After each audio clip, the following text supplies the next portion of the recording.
Hello, my name is James Lopez. I have another short video. This video is going to be about parsing time.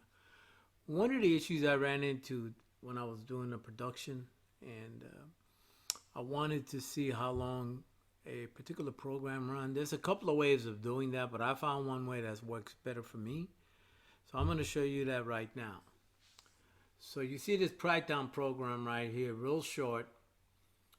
You set the modules, and then we got two date stamps here. We got the copy start time and then start one here. This is overall start, and this is the one I use for the parsing, and it's a little bit different. So over here you have copy start, copy stop.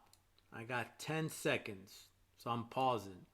So if you're going to use this, you put this at the top for the parsing. You put your Python program here, and at the very end you put this one. So the copy start, the copy stop time is right there. This is the business end of the parsing for this example.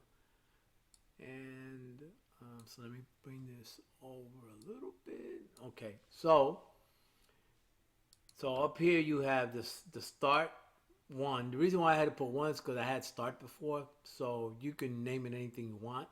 Start one, end. And then over here you set your delta right here and take away start. That'll give you the difference. This is the one that parses out the minutes and the seconds and the hours, right here. That's the code. That's it right there. I mean, you have this on the delta, but for the most part, this is the one that actually does the calculations. Then what I have here is just basic stuff. If it's one, it's an hour. If it's more than one, it's hours. It's just, the details matter. If I was going to write this, I'm going to write it properly. So, and then downstairs, but down below you'll have the if else statement, else if. So anyway, if it's 1 hour, hours, minute, minutes, seconds, seconds. This is the one that takes the copy start time and copy stop time, and then this does the iterations. So if it equals to zero, and seconds is not equal to zero. In other words, it's just seconds. Run this. If it's minutes and seconds, run that. It'll give you the text right here to print, and then you print the text down here.